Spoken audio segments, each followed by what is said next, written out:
All right, we are live. Coinball crew coming back at you. Big Rob, Maximus Crypto, Rue Black, Crux of Crypto, and of course Scott from Longview Compute. We're coming at you with the five-fecta tonight. What's happening, boys? Another great day, man. Yeah, this is Sunny and a Scottsdale. Let's go. this is like a star-studded group right here. Like the chat, y'all are in for some today. Oh, I mean, just the all of the communities, I feel like for us have just been doing great. Like it's fantastic. I love what we're doing here. Indeed. Absolutely, man. Keep the valid information growing and coming out. So much misinformation out there these days, man. It's, the weight's on our shoulders. We're like, we got it. Let's do it. Let's bring it. Hit it with the Stone Cold Stunner. All right. So, what do you guys think about this market? What do you think about the green? Is this before we get into the Canton and ZEBEC stuff, mostly Canton?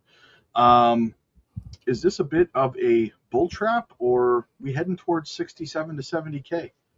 Who wants to take it? Crux, what do you think, man? Yeah, this is a bull trap, and it's unfortunate. I sound confident. I'm always confident in this. I've been confident since October, and I'm not conceited though. Like I'm always constantly analyzing data as it comes in. The next 2 months are going to be rough. I think the rest of this month should be fine. So we should push up closer to 70 to 75K, and most likely, just like every other bear winter, we will probably reject. Going into just 2 months of roughness, and then the late September, we got 3 months after that. We're in inning 7 out of a 9-inning bear winter, and we are almost there, y'all. So just keep DCAing. Damn, bro, tell me how you really feel. Shit. It's gonna be. I could be wrong. I could be wrong. I'm gonna keep at it. So I'm just playing. I agree with you for the most part, man. So yeah, absolutely. Scott, what do you think, buddy? I mean, I hate to keep the bear trap rolling, but I've been in agreement with Crux on this for a while now that I think it's going to go lower. And it's funny. It's not funny because lower prices are never fun for people, but it's literally me and Crux were talking about it. And I remember him saying, I think it might retrace back to 67, 70K. And it's literally just verbatim, step by step, going exactly as we planned. Again, he should sound a little conceited. He's called it every step of the way. Yeah, that's right. Facts, man. Facts. What do you think, Max? Well, I'm going to go with Crux, just like Scott mentioned. And that's I think we all share the same common ground on that. I've seen a couple other people also kind of feel the same way as Crux, not maybe 100% spot on, but I have seen that. So knowing that, I mean, the guy's been pretty consistent, especially that chart you had where it shows your face and you're like, I call this, I call that. I'll give credit. You did. It's not like you just made up a cool looking thumbnail and whatnot. Yeah. I'll also point this out. I realized that the big Trump speech going on, so it's obviously completely affecting a lot of the people are tuning in. So not very many people tuning in right now, and we get that, but we appreciate you guys. I'm going to tune into that on that replay. People are pointing out it's the most important speech since the Cuban Missile Crisis, so that is pretty darn important. Yeah. I mean, we'll see. Yeah, Rue, I'm looking at you, buddy. I'll be contrarian. I'll be contrarian just for fun on here. What if 59 was low? And what if 59 was low and we kind of melt up all the way until 2027? I don't know. There is a solar eclipse coming up on August 12th. Those do tend to be bullish times for Bitcoin, typically. So we shall see. I don't know. But if I was leaning on a fence for real, I probably think that we go down a little bit more. But yeah, I'll be contrarian to be fun here. Yeah, maybe go. I want to throw the other angle too. Like if we are, 57 was the bottom and we are up and right, at 80K, I'll be in. So like I'm going all in at 80K. And at that point, it's just like, I don't think we're going to go up to 80K and then down to 40K. that quickly. So that's my upside. And I'd be okay with buying an 80K Bitcoin if we go up to like 250, 300. So also, you know, that thing you just talked about, Max, since like October, I'm like thumbnail after thumbnail after thumbnail. This. We got 2 more months. I'm telling you, you will not hear the end of it for 3 straight years. You know, I'll be, this is the Mona Lisa. We're going to mint this thing, you know, as you should. It's man, it's crazy.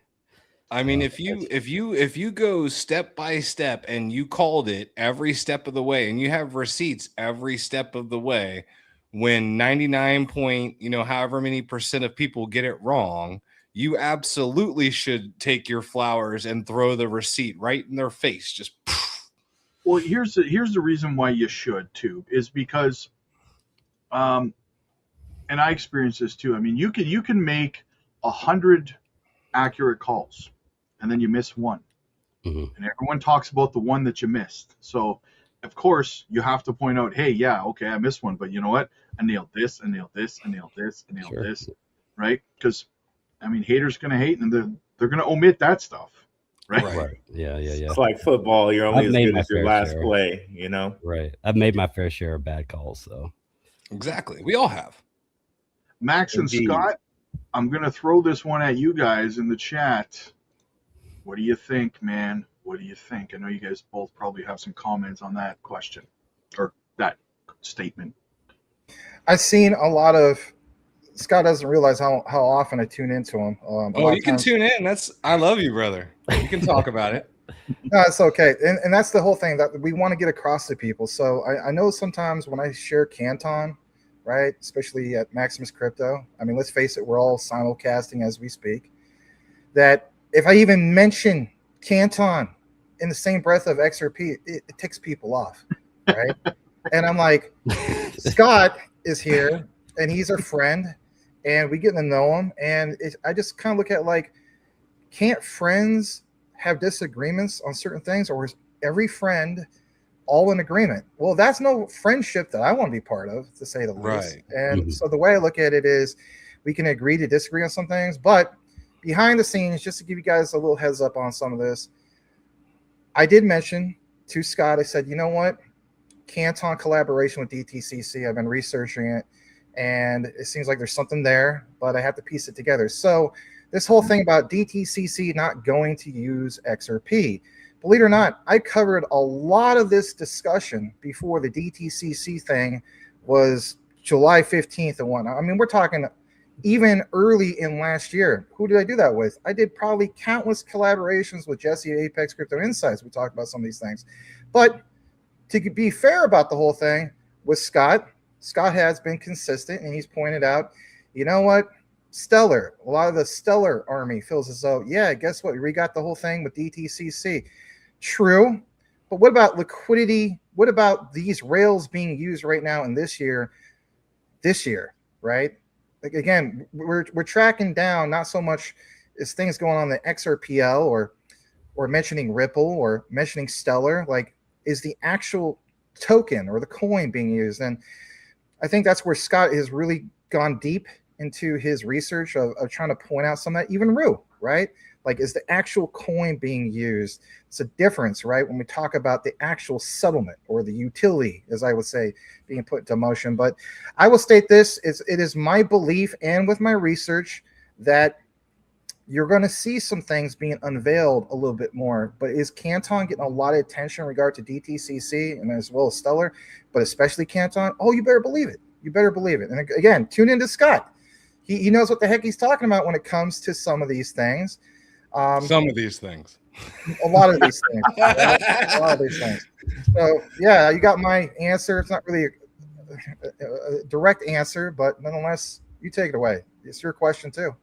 Well, to be fair, it says, I keep hearing the DTCC is not going to use XRP. I have never said they will never use XRP. My biggest thing with a lot of this that got started was that people were saying the DTCC launched in July, XRP is going to the moon. all this and that. And the whole thing started by trying to temper expectations and just be like, listen, the DTCC press release says this. This is what's happening this week. It's not Stellar. It's not XRP. These are the lists of the people who are participating in this event. And it just started snowballing from there with people jumping in, trying to say it's going to be this or it's going to be this. Not to cut you off, Scott, but yeah. Ondo had a huge week too. And like a lot of people are sleeping on, like this is more, I think this is bigger than Canton is all I'm saying. Agreed. Canton has its own event. The soft launch happened. October is going to happen where everything goes real way before everything else. But we got some assets that are popping this week. So I think that's what this is. All these communities want their token, it's definitely bigger than Canton as in one project. Right now, it's Canton's turn, in my opinion. It's also Ondo's though. Ondo's, yes. Ondo's been crushing it this week. And it's not just the price action, it's the news. So yeah, but hold on, taking it back for a little second. Like, I don't understand why people try to make it a fight between XRP and Canton when you look at the global synchronizer, you see SBI, you see like a lot of shared people with the global synchronizer that are Ripple people and Canton people. Why does it have to be a fight? Why can't we all be friends here? Yeah, that was the partnership this week with Ondo was the SBI partnership, which is pretty big. I mean, that's a big bank in Japan. So, there's a lot of good things in the space happening. Well, wasn't SBI doing something with Solana too? Yes. Yeah, 100% on that. Yeah, go ahead, Rob. Sorry. To Charles Hoskinson's dismay, apparently. Right. Charles. Hey, don't pick on Charles. Somebody's going to answer that directly. I'll answer what it. I said. Oh, good. Go ahead. They have shared partners. Why can't they just get? Why is it we have to put them against each other? I don't understand that. Well, I think it's mainly for views. I'm be honest. Like, if you say like this token is gonna, like, I do it all the time. I'll be honest. This versus this, so I'm comparing, I'm contrasting, and people learn that way. And that's what I like about Scott is like he's telling you like it is not XRP's day. It is Canton because of this reason. And he's not saying XRP doesn't have, access to the DTCC or it's eventually not going to be its day, but that's how we teach, is to kind of clickbait, to do these types of things. We do that as creators because it hits SEO and it allows us to get the views. And I think that's so important. People might not like it, but at the end of the day, if the true message gets sent, I think that's the end state. But see, I don't think that people are truly listening too, because I've also heard him say, because I watch his show too. I love your show, Scott. Yeah, good. Thank you, buddy. I own that he owns XRP, and that he's also said, hey, they share some of the same investors, or you know what I mean? So why do people not pick that up? Why is it the fight? Why is there always a fight with it? I don't know why there's always a fight on my channel. I'm an XRP guy. I think it's just because I have a different belief on how it's going to appreciate. And I don't know, Max, what are your thoughts? I would love to hear your thoughts because you're on the opposite side of the table. So I'd love to hear your thoughts. The opposite side of the table, how though? I am the table. That's what Max said. No, I was that is not what I said. If you want to be technical, the exact quote I've used is quant is the table. Okay. And if you literally think of it, why? It's a horizontal stack that goes on top of all the ledgers. So literally that's a table.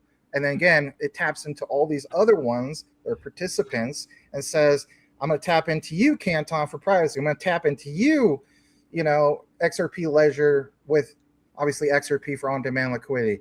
I may tap into you, Stellar, for remittances. I may tap into, you name it, right? Mm-hmm. And when we talk about Hyperledger BitSu, which we're going to talk about here in a little bit later, whenever we get around to that, that's where people are like, well, Hyperledger BitSu, is it Hyperledger BitSu or Canton? Here, this is what I wanted to say earlier, just real quick. Before the whole talk of like tokenization, or even before 2008, before Bitcoin and all the talk of the white paper, nobody was having these conversations about, oh, well, this protocol is going to use this, and it's our army's got that. No, it's just we just hopped on the internet and we use these things because they work. And guess what? If you fast forward 20 years from now, that's how all this is going to be. No one's going to be like, well, hey, man, that was on Ripple. And, you know, maybe we will when we nerd it out and we're celebrating it, you know, in front of a bonfire and toasting each other and whatnot. But I get it. Crux is right. You know, people are going to be like, yeah, man, rah, rah, CC or rah, rah, XRP or XLM. And it is what it is, right? For me, I just like diversification because I realize the bigger picture. I mean, look at how many times Rob has mentioned it's a multiverse world. It is a multiverse world because we need true interoperability. We don't need silos. Shout out to you, Scott. You always said that. We've all said it. Why? Because we put in the research, right? Anyway. Right. And I think that's the funny thing when the Maxiism conversation comes up is that we all openly discuss investing in multiple different crypto projects but we all have our favorites, and I think that's just natural. And some people are locked in on ideology, and I think when a new narrative comes around that threatens that ideology, it causes conflict. Mm-hmm. Talking about conflict, can we get go ahead, Ru. Can we get Paul Barron and Yuval Ruse in a Why you cage gotta bring match? That Can we is, get them in a ladder hey, match? that was actually a good video though. I'll be honest. I don't think anybody got like just destroyed. There was good points on both sides. I think Yuval slightly took the L or slightly won, but it was close. You know, Paul Barron, he had some good shots in there. You know what? Let me know, you guys, in the comments. Would you watch this? And that is, I'm sure a lot of you guys have watched on YouTube, epic rap battles of history, Darth Vader versus somebody like Hitler or somebody, right? But would you watch epic crypto battles of history, Paul Barron versus Yuval Ruiz begin, or whoever? Would you tune into that? Because if you would, well, guess what? Maybe I could whip something up and make it a regular thing. So there you go. Or we can get them on Karate Combat. Man, that's where things get a little. Yeah, the claymation is. That's why I do not say anything on social media, because at the end of the day, you're going to go to the Bitcoin conference. You're going to see these people. So like everything you say to somebody on a camera, you better be ready. Right.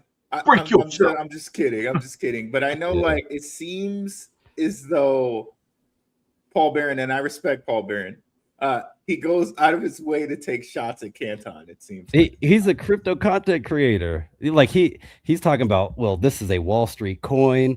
Name some super validators from Wall Street. I don't know any. Like, so he's making claims like a content creator would make. These developers, these teams, these visionaries, they understand crypto at a much deeper level than we do.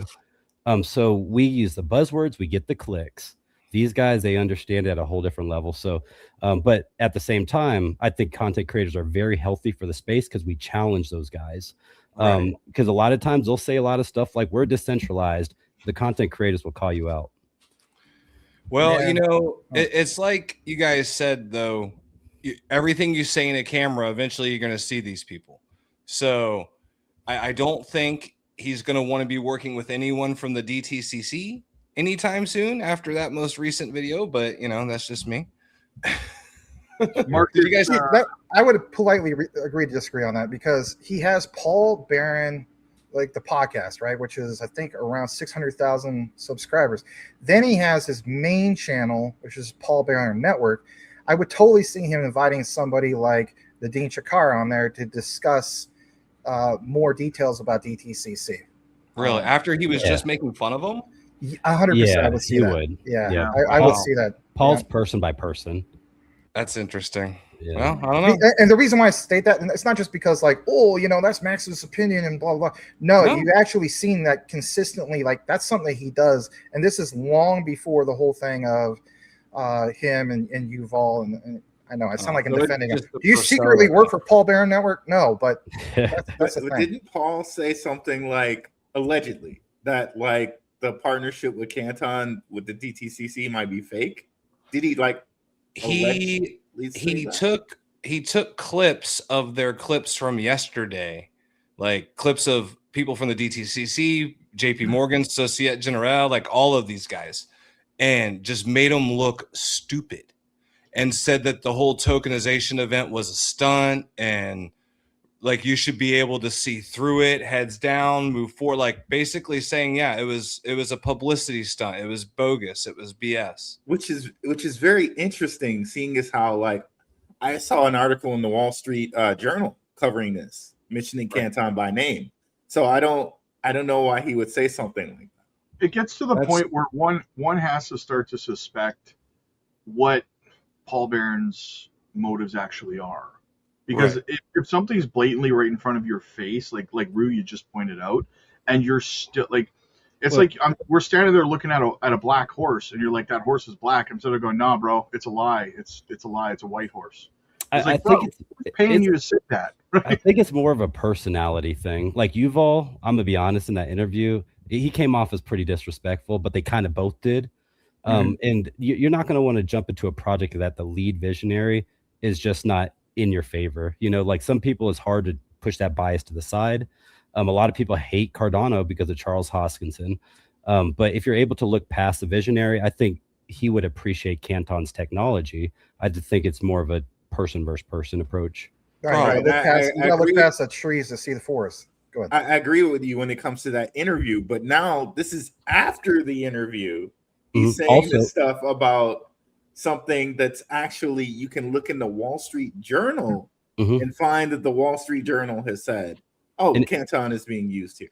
If you look at the beginning of that interview, Paul's like, hey, why can't I find you on DeFi Llama? You know, check DeFi Llama right now. I guarantee you Canton's on there because I pulled a lot of data off of DeFi Llama. Well, they weren't like, at the time. At the time they weren't, but it happened. And where's, you know, why isn't there any update on that news? So, yeah, I mean, I think the story is going to continue going, but I think Canton, just to, you know, agree with you there, Rue, it has made leaps and bounds since 3 months ago, I think was when that interview happened.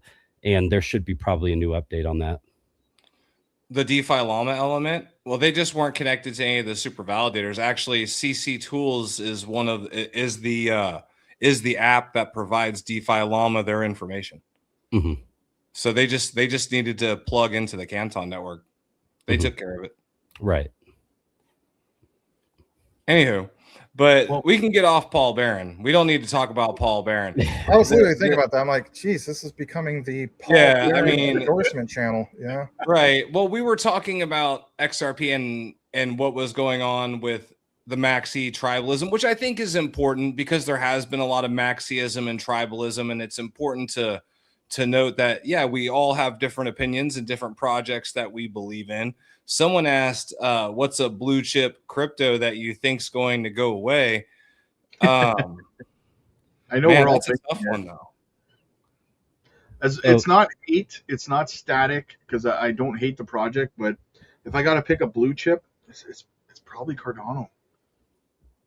I'd go that'll go away. What you gonna do? I know you did that coverage recently. I'm going with Tron. I know Tron. You're making fees. You can time out. Actually, Tron technically is probably like the safest network because it was like the first to get a ton of liquidity for their stablecoin volume. They're crushing it on these fees. But I think the issue is at this point, once Solana hits the Western market, we got to remember Tron is an Eastern audience. The people in the East, they invest completely different. You look at BNB, you look at Tron, they are much closer to the all-time high right now because Easterners, they don't sell their assets in bear winters like we do.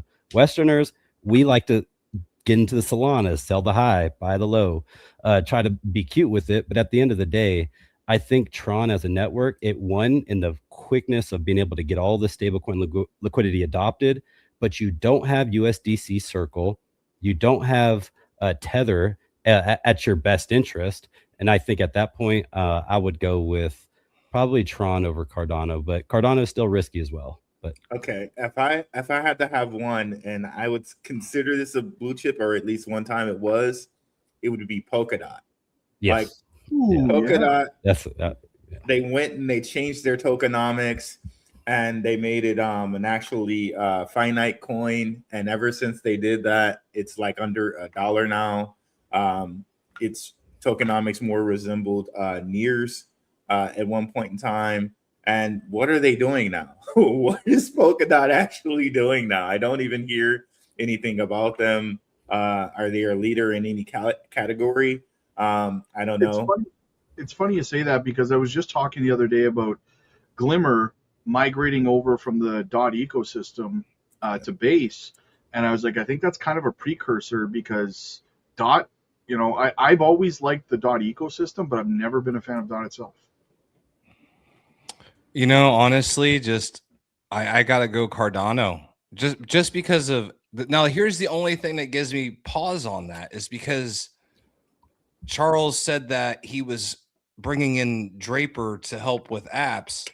So I'm like, man, like I can't, it's hard to rule him dead when I know what that team is capable of. And I'm like, man, so I might have to side with Rue, Polkadot, or Doge. Maybe the meme coins will find the guy. Doge outperformed Bitcoin every single bull market it's been in with Bitcoin. It literally, like 9.5x last bull market, Bitcoin did 8.2. We don't even have to talk about 2021 with the Elon Musk get. Right. Doge I know, it's crazy, man.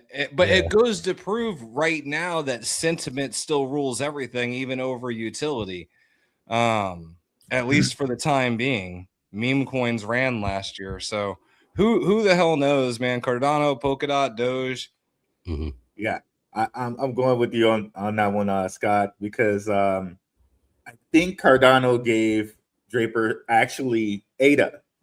So gotta believe that Draper empowers that ADA in some way, right? Or helps empower that ADA. So that's one of the main reasons I was going with Polkadot there. I talked with Archie the other day. I did a stream, I think on Tuesday, and we actually talked about this. And I asked the question, and I'll ask it here to you guys too. Where do we draw the line when it comes to Cardano? And again, it's not hate on Cardano. It just is what it is. When do we cross that line of it being considered a ghost chain? How long does it have to exist with nobody building on it before we have to call a spade a spade? Yep. I got you on this one. All right. So this is the cryptocurrency that went from $3 down to, at this point, it's like 15 cents, man. And it went up to $1.10 whenever everything else was flourishing. Didn't get it even close to its all-time high. Here's the thing. I think everybody's just talking pure price action. This thing is smoked. If Cardano broke past 310 last bull market, we wouldn't be having this discussion. So this is a pure price action thing. And that being said, we can look at DeFi Llama, and some of these apps just get destroyed. So the reason I made this video that I dropped on Monday, and I talked about how Emergo, essentially the creators of Cardano, their Yoroi wallet, which was rebranded, actually got hacked. So this is like the bottom of the bottom. These people are getting destroyed. It's bear winter. The best people in Cardano are getting smoked. But then here comes Tim Draper. He has an $80 million Orion fund. Charles Hoskins gives him money. You got $20,000 like grants that are going to like Silicon Valley, essentially, that leads these Cardano teams that pitch. And then Silicon Valley can buy into their product. So I think this is a complete rebrand. And if we know, like 3 weeks ago, Charles Hoskins said he was he was like, I'm leaving, peace. He basically just peaced out. And then like 3 days later, he comes back with a whole new thing. Like, we're going after real world assets. We're going after DeFi. We're going after the real stuff. And it was like a whole different tune. And I was like, something shifted. Some light just, and I think that's the only reason I haven't given up on it, is because there is something in the background that I see playing. But yeah, and I acknowledge that. And that's, I mean, I have talked to people from that team, and that I won't count them out. That's why I still give it a dark horse chance to turn it around. And if they do, and anyone who's in on it, I mean, you can make a lot of money if you're buying at the bottom. So I can, that's a risk. It's a risky play to me, but I could see it going either way. Speaking of a risk, we might as well not risk not reading the super chat. This is over with you, Rue. Sorry about that. Justin is a thug. He will snitch on the entire space before that happens in regards to Tron, I'm assuming. You got to understand his influence on Aave. So whenever Aave had that Kelp DAO hack, like Aave came down to like 22 bill worth of TVL. Justin Sun said peace. He took it all the way down to like 12 bill. Right. The amount of money that dude has is insane. I'm telling on everyone. He could send crypto to the Stone Ages if he wanted. Probably. Him and CZ. I mean, didn't he threaten to sue Trump over Yeah. the WillFi token nonsense? So yeah, Justin Sun's definitely a top 5 richest crypto investor for sure. it's him, BZ, and then who else? I know BZ's rich as hell. Rue, that was from Shook. So big shout out to Shook Focus. Shout out to you, Shook. So should we get into the main event here, Scott? I know you're just chomping at the bit. You've got some stuff you want to drop, and Max, I know that you've actually got some stuff to complement that. So let's cook this stew, as Max likes to say. Boil it, mash it. Let's get ready. You guys don't want to know what Elon Musk says about that. I'll filter myself. He says, boil it, mash it, stick it. Oh man! Wow. Yeah. He sends me those text messages. He'll find something really juicy. He'll be like, "Hey, bro, look at this. Boil it, mash it, stick it in it." So that's what the that's crazy, because sticking in the stew is like the best part of it, you know. So he just, right, but he's not referring to no food here. He's referring. No. That's what the Rock's cooking in your candy. But anyway, so Scott's got something. I got something to complement Scott's research. I think Scott is 100% on this. To my knowledge, I don't think a lot of this is widespread, but nonetheless, I think you guys are in for a treat. So Scott, take it away. all right. Well, to start off, right. So with the DTCC announcement yesterday, everyone has probably heard most of the announcements to this point that it took place on 2 chains. Which is Composer X, the DTCC's app chain, which is built on Hyperledger Besu, and Canton network. And the interoperability between the 2 of them was mentioned over and over and over again. And I had known that Digital Asset was involved with the Linux Foundation, right? Creators of Hyperledger Besu. Correct me if I'm wrong in any of this. But Linux Foundation were the ones that created Hyperledger Besu, and the Digital Asset team gifted the name Hyperledger to the Linux Foundation. So all of that was actually named. Digital Asset was in the building. And I have a slide. I have several slides. But as I went through and researched further, see if it'll let me share the one I want here, I decided to share it as a tab, and then we can all see it. Right. Let me see here. Share screen, and should be, no, it's not pulling up there. Crap. I'll find a way. But anyway, it should just let me share my slides. So let's see here. Well, yeah. What happens if you present it and then Rob accepts it and then it gets on the screen? Oh, okay. Well, let's see here. There's a little bit of a process on that. Yeah. As you're pulling that up, I want to point some out to everybody. So recently, we just saw from Ripple that you have X402, okay? And so we talked about the Linux Foundation, all right? So, excuse me, Scott just mentioned some things in regard to Linux Foundation. Myself and Rue, I should say, have covered a lot lately of X402. So the quant example, X402. We got the recent example that I even covered recently on Maximus Crypto, Ripple X402. We covered, obviously, Stellar X402. One that I didn't cover, but it's there. Honorable mention to Layer Zero apparently has X402. There's numerous other ones, right? Also, and obviously, Canton. Dropping in, near joined. There you go. Yeah, that was one on the list too. Yeah. So everyone's getting involved. Yep, it's a big deal. Go ahead. But so anyway, Linux Foundation, Hyperledger Besu. So I was like, well, how else are they involved? And I started doing more and more digging. And that's when I found out that they started writing the DAML language into all of these apps before Canton Network was even launched into existence. So instead of trying to convince everyone to join their blockchain, they just made everyone speak their language so that everything migrates easily. So we're talking the Hong Kong government bonds, HKEX, Goldman Sachs, Deutsche Börse. I mean, they did the first atomic settlement trial on Besu with Linux Foundation in 2020 through Fabric. They did a pilot and was recognized as the standard. DAML language was recognized as the standard by the Hong Kong government green bond pilot. So this started over a decade ago. All of these people have been in the same room building this for over a decade. It's plugged into R3 Corda, is written with DAML. That's why HQLAX was able to migrate over from R3 to Canton network for repo seamlessly, because it allows all of these people to speak and interoperate directly with the Canton network. And when you talk about how the Hyperledger Besu is set up and the fact that DAML is wired in, well, Citi has a Besu, Swift has a Besu. Like basically everything that runs on Hyperledger is independent and private, but they can't speak to each other. They need that interoperability or that synchronized layer between them to be able to move assets. And that's exactly what Canton Network does with the global synchronizer, and it already speaks the language.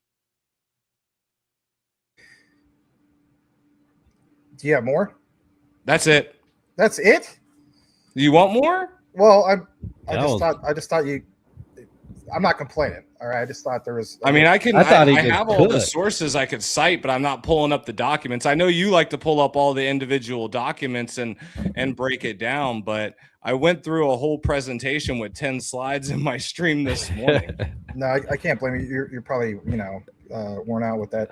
I just want to point out something real quick. So you mentioned, I mean, a lot there, right? You got Hong Kong Monetary Authority. You got Goldman Sachs. We're talking network of networks, right? Quant, Canton, both claim to be a network of networks, right? I just want to show you guys something real quick. This is going to complement what Scott was sharing. So right here is the RSN technical report. And the reason why I'm sharing this is, for one, I never shared this particular one before. I don't know if somebody like maybe Cyber Stemanicore, somebody like that shared it. Maybe you shared this. Have you shared this before, Scott? I haven't shared it, but it's actually in that list of sources I pulled up from this research. All right. So to back up what you're stating, I'll just make it quick as well. Scott knows what the heck he's talking about. So for one, in our little private discussion that we had in the CoinVault / Longview Compute, group chat, you mentioned Swift. Okay.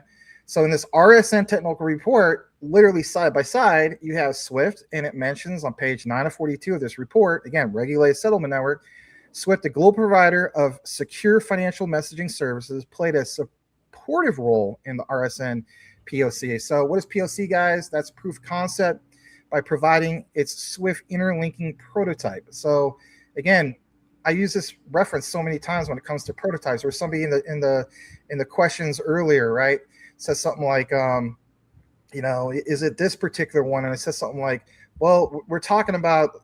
It's kind of like asking if the internet, which email did you buy or whatever, right? Everybody uses email. That's not the concept, right? The concept is prototypes, it's protocols. It says this capability facilitated messaging, orchestration between the different DLT networks and their solutions. It's essential, right? So look what it says here. To have an interface with other systems enable use cases requiring cross-platform communication. They even mentioned MasterCard here, which I'm going to show you an example. And then right over here, as we know, is Broadridge. And we know Canton's whole thing with Broadridge, right? Like, I mean, anybody that's following Canton should know some of this, right? Just real brief. Broadridge, through its DLL platform, contributed to the RSN POC by simulating access to their solution for the settlement of repo transactions on RSN. Now, why am I highlighting that? Have we not seen a lot of discussion from DTCC on exactly this to the T? Right. How many times have you seen Nadine Chakar or other members of DTCC mention specifically repo, right? So when the RSN came together, again, the regulated settlement network, hosted, by the way, by Citi, this was all the stuff that was happening while everybody else was all focused on all these other areas, right? Right. There's another thing I want to point out is the collaboration with Broadridge highlighted the potential for integrating traditional financial processes with advanced DLT solutions. So there's that. Now watch this real quick. This is good. You may be wondering, well, that's cool, Max. I don't see it say Canton. It just said Broadridge, right? Okay, that's fair. Let's just get into that as well. Right here, we literally have the example of Canton. How? Well, on page 9 of 42, other contributors. They point out digital asset. They point out that it was literally chosen. Listen, not like, oh, we might get into this. No, chosen as a software provider for the RSN POC. So that in itself is a huge endorsement from the RSN. And again, who hosted that? The main host was Citi, as in Citibank, developing the system on their network solution, Canton Network, using DAML. So I remember your chat, Scott, where you're like, well, DAML smart contract. So again, it's literally telling you DAML or smart contract software language was utilized to enable RSN settlement venue. All right. And then again, the collaboration. And at the bottom, it says there's documentation aligned with the business objectives, delivering the functional system that was built to enable RSN while leveraging the strengths of distributed ledger technology DLT systems. And that's plural. They're not saying it just once. They're saying systems, just a little bit more. This is literally taken from a particular video, which you'll see a little clip here in a bit. I won't necessarily play the video, right? Because I want to respect there's a lot of people here, okay? Figure 11, MTN with Swift integration. At the Coin Vault, this was one of our first Canton videos, believe it or not. And as you see in the orchestration, RSN, FMI, right? You see here the correspondent banks, but boom, a Canton node. And with a Swift connector. So right there to the MasterCard MTN, which is obviously a really, really big deal. And to give you more of that example, I know that this is blurry because this, it's taken with a cell phone. Direct RSN connectivity models. Sometimes people want to see this orchestration. They say, I've heard all this rumors, Maximus. I've heard all these rumors, Scott. I heard all these rumors, Rob and Rue and everybody else, Crux. But I need to see. It's kind of like Jerry Maguire. Show me the money. Right? An alternative setup where the MTN platform directly integrates with a Canton native API. And by the way, using ISO-based message structures was explored. So sometimes I see people who haven't done enough research. They'll point out, I don't know about Canton. They don't really have this ISO plug. There you go. Yeah, there you go. They're right there. They've always been there, and they apparently have been there long before they have gone public. You see the orchestration. You see the whole thing with the MTN. Then we get over to here. It's like, well, what about the whole thing of like other platforms, like maybe Google Cloud? They answer that. You have right here partitions hosted within a single Google Cloud platform. Now, shout out to Quant because they recently did the Google Universal Ledger integrations, literally called that. And we see here it was housed in the RSN FMI components, but more importantly, where? Inside the Canton domain. And how? Through this system architecture that points out the correspondent banks, the Canton participant nodes, and again, that Canton domain. Now, the funny thing is this. I always think it's interesting when we see Quant network visuals, shows a horizontal stack on top. But when we see the Canton visuals, it's a horizontal stack on the bottom with their domain connecting up. Is that, by definition, also a network? And networks seems to be. And on top of that, watch this. We also share this on the Coin Vault, the transaction sequence. This is literally the global synchronizer in practice, as you see here. And again, sequencers, mediators. Remember how we talk about cash? We have Fed cash and those securities involved with here. What's required, the responses. So again, when we talk about ISO, ISO is basically what? It's basically the banks and all the other major institutions, their way of text messaging each other like, hey, I just ordered $1 trillion from you. What are you going to do about it? And then the other guy's like, I don't understand. This is a bunch of gibberish. But boom, you are now able to communicate where before it would take forever to communicate that. Now watch this. Digital asset was chosen, according to this document, as a software provider, like I pointed out. Again, leveraging. On top of that, here's the paper trail, BNY Mellon, and all these other ones. Now, before I jump into this, I want you guys to see this real quick. I'm not going to play the video. I played this before. I remember doing a collab with you, Rue, and we had special guests, our brother in the space, Underdog. Okay. This is so interesting because it matches up with what Scott was talking about earlier. Regulated Settlement Network, United States Proof of Concept Overview. You see the participants: Citi, JP Morgan, MasterCard, Swift, TD Bank, US Bank, Visa, Wells Fargo, all these ones. Now, notice how I mentioned all these ones and also these other project contributors right here, right? That's a lot. It's definitely a lot. And what does Canton specialize in, everybody, when it comes to tokenization? U.S. Treasuries. So look what's in scope there. Central bank deposits, commercial bank deposits. Now, again, even CBDCs, cryptocurrency, stable coins, they say that's out of the scope. But this has changed recently thanks to what? BTCC. Now watch this. Just real quick. You saw that list there. Look at these ones that are on this list. Now watch this. Again, we already done this from the Coin Vault, but you need to see it again, especially on the live. As I jump over to here, everything is going to match up and then some. Remember how I mentioned BNY Mellon? So you see here, BNY Mellon, participant in Canton Network, was also a Canton participant in the US RLN. We also have here what? Citi, US RLN, and again, you have Versania. You were going to share a document, I don't know why you didn't, maybe you will later, about the whole plug with Versania. Shout out to Francisco in the comments. I know you've done a lot of research about Versania. HSBC, you have US RLN pilot run by FRBNY and using Canton.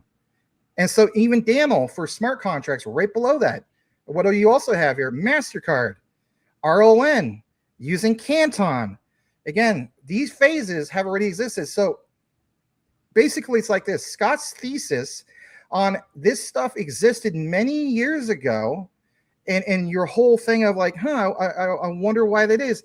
It's because they had the correspondent banking systems and these invitations to some of these guys.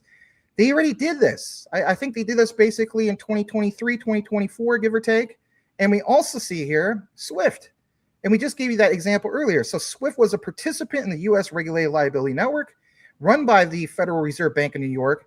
Boom, using Canton, where the movement of funds between the Fed and interbank ledger was testing using fully deployed Canton network. And of course, there's numerous other examples. I don't want to do so much of that. But in a nutshell, I think you guys kind of get it when it comes to this. And last but not least, here's the icing on the cake. You did mention specifically DAML smart contracts. And the reason why I want to show you guys this is because in my research is so much more than what we just shared in the past, because it's not just about what you saw from the RSN. Believe it or not, there is a Canton plug to even things like the Bank for International Settlements. And the reason why I'm highlighting that just real briefly is because I want you guys to understand that if you were to analyze this document, you would quickly see that the BIS document talks about a prototype. Remember how we mentioned prototypes earlier at the very beginning of this? There's a prototype for tokenized green bond tokenization. I know that's going to trigger some of you guys, right? It is what it is. But using what? Digital assets DAML. So again, that's a smart contract. Again, in partnership with the GFT, simulates the full life cycle, not some of that life cycle, the full freaking thing. Issuance, subscription, settlement. Everybody talks about would it settle? Well, what do you think it's going to settle in? Canton. So again, settle in secondary trading, corporate action. It's a DAML-enabled DLT platform. And bam, right back to what Scott was talking about earlier with his visual. With the Hong Kong context of HKMA, HKEX involvement in the broader project vision. Guys, this directly backs early DAML work, just as Scott was providing us in his thesis, early DAML work with Hong Kong government green bonds and tokenization efforts. How so? It's literally telling you right here that Project Genesis, page 6 of 32 of this document, says here it's going to do this whole thing with digital asset, along with this whole thing of employing blockchain, DAML smart contracts, by using them, and also has Internet of Things. That right there, my God, everybody wonders, right, Rob? Wonders why Hara did his honorable tweet for no reason. They don't do that for no reason. There's your reason, in my opinion. Right? Again, it's just opinion, but I also go to the freaking documents and it shows automated workflows. And then also, again, if you're wondering about this, let's just take you over to here. Did they also mention Canton by name? It's literally in their glossary. Right down here, page 20 of 32, digital asset, DAML, ledger interoperability protocol. They cite, this is Bank of International Settlements, cites Canton right there. That's all I have. Well, I got one more slide that we can pull up if Rob wants to, because you said you think it goes back even further here. So again, in 2015, Digital Asset gives the name Hyperledger to the Linux Foundation. IBM and Digital Asset in 2016 combined code to create Hyperledger Fabric is born. This is verifiable through the actual code. Besu becomes open to the world in 2019 with Consensus contributes Pantheon and becomes Hyperledger Besu. Digital Asset in 2020 began running DAML on Besu and connects with Fabric, and Atomic Settlement is proven. So before Canton Network was even Canton Network, they were writing DAML smart contract language behind the scenes, getting everything ready to go. And Canton Network is the essential spirit child of the early work they did to plug everything in together. Yeah, and that smart contract language was definitely focused on two things, and it was really just privacy and regulation. So you're not able to publish on that ecosystem without understanding that language, which is also good for security. Just like we know Cardano, for example, is created in Haskell, the same programming language NASA uses. So nobody's going to learn this security to try to hack one ecosystem. So I think DAML is powerful. Well, also on top of that too, Hyperledger has steered away from focusing on privacy. They left it up to the responsibility of the apps. Right. So if Hyperledger is not going to be focusing on the privacy element of it, where are these institutions going to go if they need privacy? Probably to the private blockchain, or the blockchain that offers the best privacy that's connected to Besu. And here's the example. So we have also covered this, I think, on CoinVault as well. Right here, this is from docs.overledger.dev. Here's the network of networks as well. Engagement networks, section 5.3, for networks where node identity matters. Geez, did we not highlight this whole orchestration of the node with Canton?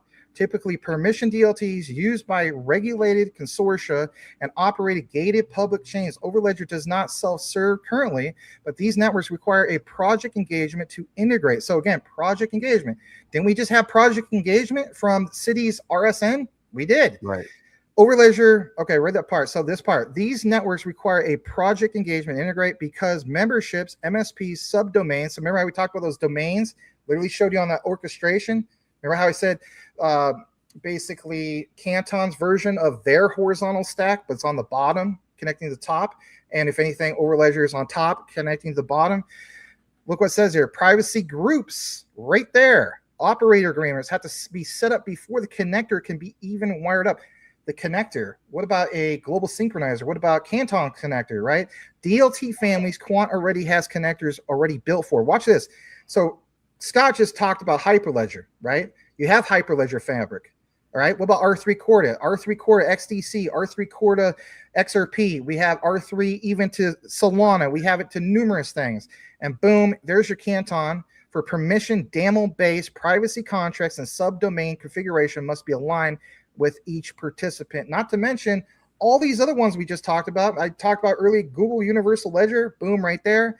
They even have the new Hyperledger Paladin, which I've been learning recently. There you go, Scott, Hyperledger Besu.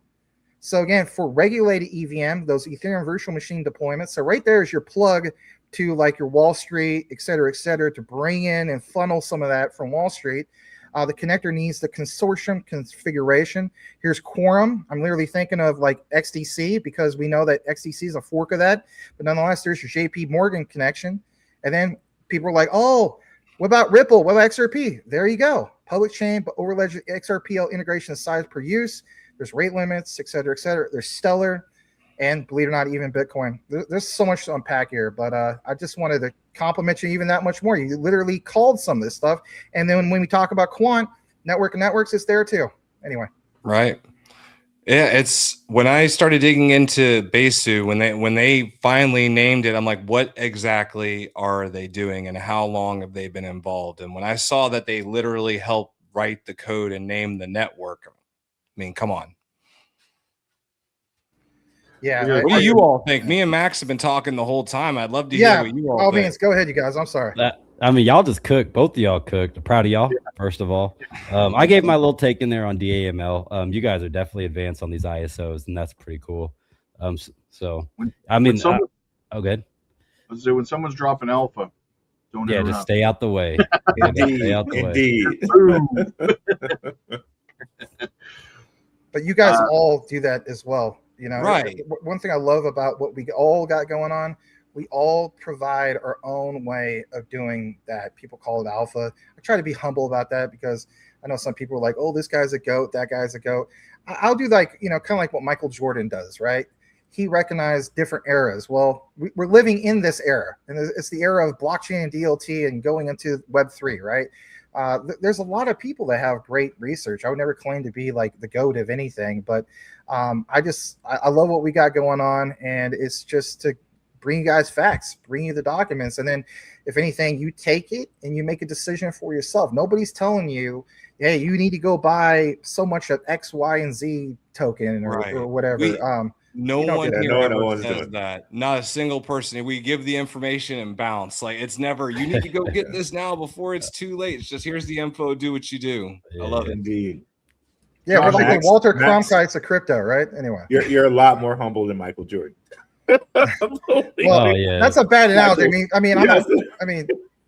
Michael believes he is the only GOAT, period. Isn't he like he doesn't do that. He doesn't claim to be the GOAT. He doesn't do that. There's a lot of interviews. I don't agree. Yeah, there's interviews where he says he's not. Yeah, he doesn't do that. Come on.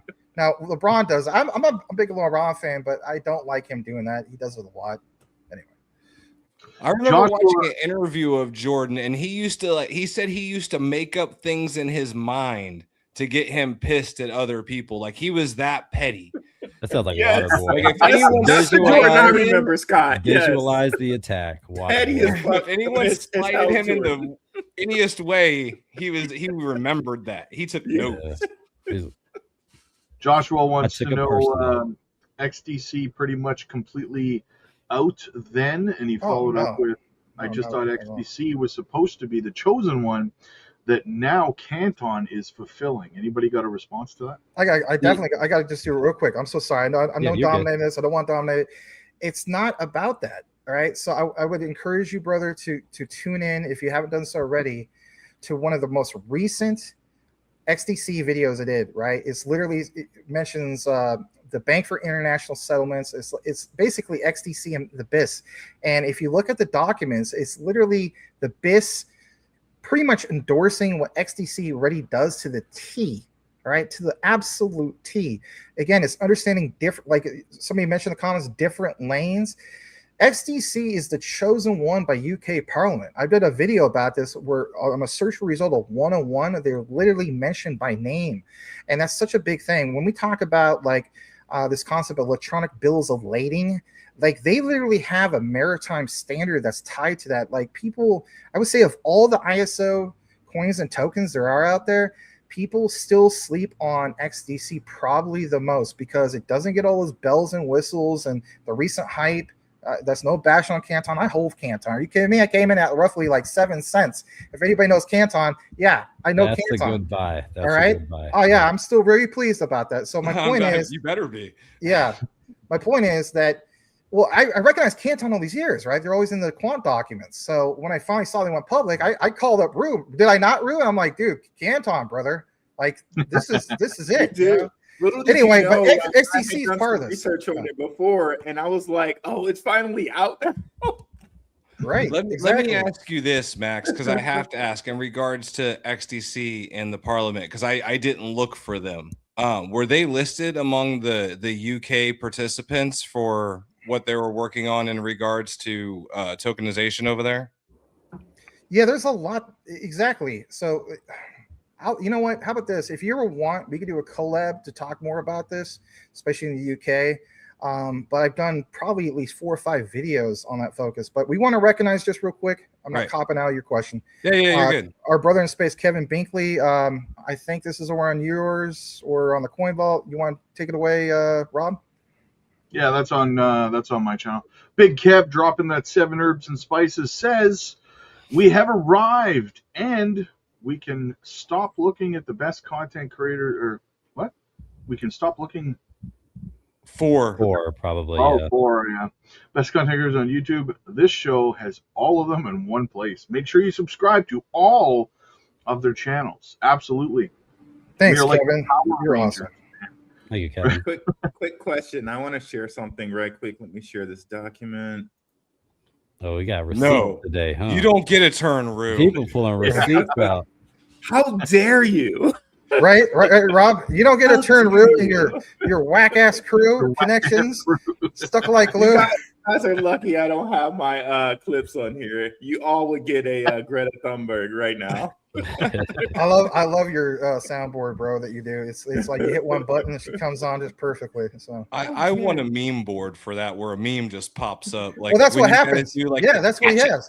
like that kind of, like, I want that stuff. He has that already. He's got Greta Thunberg. He's got Denzel. Who else you got, brother? Denzel, Greta Thunberg, Eddie Murphy, Nice. William Shatner. It's a whole plethora of Oh. good people. Oh, I need Kanye. to learn this. I need to Hold make on. a meme rotation I can pull up. I'm about to elevate my streams to the next level here. Well, they give you a cheat code, and this is also for you, Crux, because shout out to Will Fix when he was alive. Me and him went to YouTube school back in the day. So the rule of thumb is, if you want to share some of that stuff that's technically copyrighted, you have no more than about 10 seconds. So in reality, if you do 8 seconds, you're in that safety net. So Okay. you'll find something and just clip it for about 8 seconds, and you're good. If you do over that, they're gonna be like, "Oh, copyright, blah blah blah." You know, Almost everything. Because Yeah. I tried doing Ric Flair. That got Oh, they got you. they got me real quick with that Ric Flair. Hey, Rick does not want his stuff used at all, period. Me and It was this, under 8 YouTube. seconds too. Yeah, oh wow, you YouTube couldn't even do the algorithm. woo. Wow, Yeah. I didn't know that. All right. Oh, man. But here's a document that has DAML in it, and this is an older World Bank document, and it has it, of course, under Hyperledger Fabric. But then they have it here. It's a matrix. They have it under Corda, which is pretty interesting. Any thoughts on that? Any comments on that from people here? Well, yeah. Yeah, I remember doing a collab with you on this one. Obviously, you're not asking me. Yeah, ask these other guys. Go ahead. No, I'm asking everyone. Well, you already know my answer. I remember you pulling this document up. Did you forget that we did this collab? Oh So yeah, you know- I remember. Yeah. Why would my But- why would But you my can opinions- answer again for people Why that would haven't my- seen that show like That's a 85 good years point. ago when we did it. Yeah, so Listen, okay, children. okay, I'll give you guys my quick answer, right? So a lot of people still don't realize that XDC is a fork of Quorum, okay? They just point out, oh, it's a fork of Ethereum. It's not necessarily a fork of Quorum. It's literally, by document definition, a fork of Quorum. So what I always find to be crazy is when people point out, they're like, I saw on Crypto X that it's all Solana with R3. Guys, it's just another choice, right? And that's what people fail to realize. Again, shout out to Apex Jesse. He's just like, you really think Ripple just went out and basically gave away like over 1 billion XRP to R3 and it's just never going to be used at any particular point. So there's that, but we are focusing, I guess you could say, on some of this. And so, yeah, I mean, XDC, we also have some of these other participants, Interledger. So again, did I just not mention XRP? XRP, the Interledger protocol, how many times like have I done those intros where it shows both, not Jed McCaleb, but Chris Larson. He's always talking about interoperability. He's like, so we chose Interledger protocol. Funny that we were just talking about Crux. Poor Crux has the darn super chat right over his head, but we can't move it. You know what, StreamYard people, let me tell you guys, StreamYard people, you need to move the super chat so it's in the middle. Can you guys do that? That way your brother Crux's head is not literally covered. But anyway, but yeah, I mean, come on. And then you just talked, Scott, about Hyperledger. So you see this orchestration. I mean, yeah, we do see some Polkadot, and Polkadot is listed in orchestration or integration on Quant Network. But again, when we talk about the oracles, you even have Chainlink listed there. You have Corda Settler. So again, when we talk about R3, Corda, and XDC, what is used for settlement for ISO 222, we've already seen the example of XDC. So that XDC R3 Corda bridge it didn't go away. I don't know why people still say, "Oh yeah, it went away because of Solana." That's nonsense. It didn't go away. Well, it's not just, but I think that's the point, is that it's not just the XDC R3 bridge, it's also DAML by digital asset involved on Corda as well. So they have options, like you were saying, they can use multiple different options for settlement.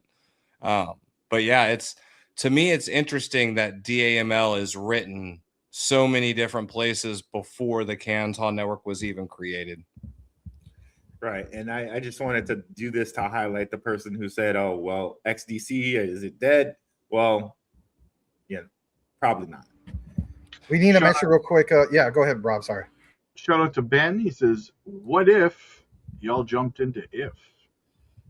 Well, I mean, we've been looking at it over on the Patreon for about 24 hours now, to be honest with you. A lot of people over there made some cash on it. But Robinhood chain, man, you know, it's doing big things, getting harder and harder to ignore. And then we got another one. Yeah. Well done, CoinVault crew. Bring on the utility cycle. Absolutely. We've been waiting for it. We haven't seen it yet, but that utility cycle is an inevitability. The revenue cycle. So I'm going to coin this next one, the institutional cycle. The last one was regulatory. We got the FIT 21. We got the Genius Act. We are pushing for the Clarity Act. The next one I think is going to be the institutions. Don't sleep on, I wouldn't say the utility, because I think even like the Pengus of the world are going to get their ETFs. Whatever the institutions put their money into is going to pump. So I that's why I don't call it the utility cycle, just to be clear. But some people, they're going to say it, and I understand why. But yeah, I got to throw this one at Crux. What's the odds of ZEBEC running on Caspa as an alternative hedge of Solana? Frequent freezings, AI says it's a good fit. Yeah, so whenever you say alternative hedge, I don't think like being interoperable across multiple networks would be a hedge, but I think it is good to have that. So I don't think it's like counterproductive to do so. So if ZEBEC's running on Solana, if it's running also on Caspa, that'd be dope. But we got to remember Caspa just became programmable with the Takata hard fork, and it's pretty cool. You know, this community, it is fair launch, so we could say with 100% certainty, none of us are paid to shill this token, and we believe in it fully. So in terms of like if ZEBEC could run on Caspa, it can, but is it going to happen? I highly doubt it, because you got to remember ZEBEC has to have a mutual interest as well, and we are talking about a fair launch network. Caspa can't even get on Binance because Binance asked for $3 million worth of Caspa, and our community said hell no. So it's all about, you know, who you can work with and if we can rub some elbows. And I think with Caspa, you got to be so big. You have to create something so impactful like Bitcoin, where the institutions cannot ignore you. And we have not done that yet. So we're down 83% or so. And it's pretty close. You know, we'll see if we survive this bear winter. This one's going to Scott. How important is T-Rise going to be for Canton? I think they're going to be vitally important, and not for the reason people think, right? So the tokenizing of treasuries is important, but they just partnered with Chainlink to start tokenizing insurance, which when you talk about everything that just happened with the DTCC and mobilizing collateral, they can't do that without tokenized insurance. So I think that, I mean, even just that use case alone is going to keep them busy, and they're still building beyond that. So they are vital for the tokenization on Canton. Yeah, not only that, I mean, you know, DTCC also with not just Canton, but I mean, we have Chainlink, so you know, great example. Rue, this one's coming at you, buddy. Does anyone find it odd that Tether is the largest stablecoin mover and doesn't have its own network? Nope.